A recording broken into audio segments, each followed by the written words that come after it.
On se retrouve donc pour cette revue de presse de l'économie.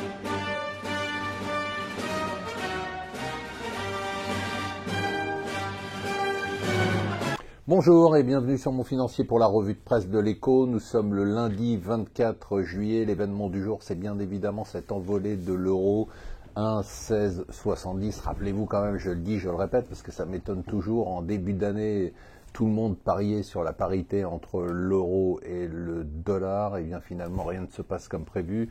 Le dollar est faible. Le dollar est affaibli, certes, déjà par les aventures de Donald Trump et par le fait qu'en 6 mois, il ne s'est rien passé. Vous vous rappelez du fameux Trump Trade qui était basé sur la réforme des impôts de Donald Trump, le plan de relance, eh bien rien de tout ça ne s'est passé. Il n'a rien passé, il n'a même pas réussi à faire tomber l'Obamacare et du coup le dollar est sous pression et c'est l'euro qui en profite. Alors le paradoxe c'est que si l'euro profite de l'engouement des investisseurs internationaux, eh bien les indices européens, boursiers européens, eux sont sous pression parce qu'on considère que, comme vous connaissez le raisonnement, la hausse de l'euro est un élément qui est un élément négatif pour la compétitivité des groupes européens, d'où la baisse des indices boursiers la semaine dernière. Autre baisse la semaine dernière, c'est le pétrole avec l'OPEP qui essaye de se battre pour maintenir les réductions de production. Le pétrole a baissé de 2,5% vendredi. L'Arabie Saoudite se bat comme un beau diable pour essayer de maintenir la réduction de production, mais personne n'a envie de suivre.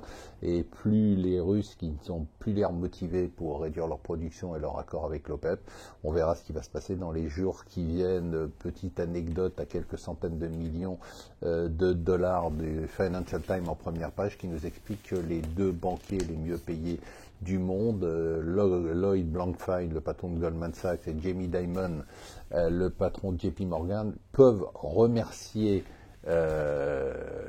Donald Trump parce que depuis l'arrivée de Donald Trump au pouvoir, ils ont gagné 341 millions de dollars, 314 millions de dollars sur leur participation. Les nouvelles qu'on attendait, mais le Figaro nous dit que les tensions sont très vives maintenant entre la Catalogne et Madrid à l'approche du référendum qui aura lieu le 1er octobre. Pour Macron, c'est le début peut-être de la fin de l'état de grâce, baisse de 10% dans la popularité, et aussi il s'attaque aux baisses, il s'attaque aux aides pour le logement. Du coup, c'est sûr que ça rend les gens un tout petit peu nerveux.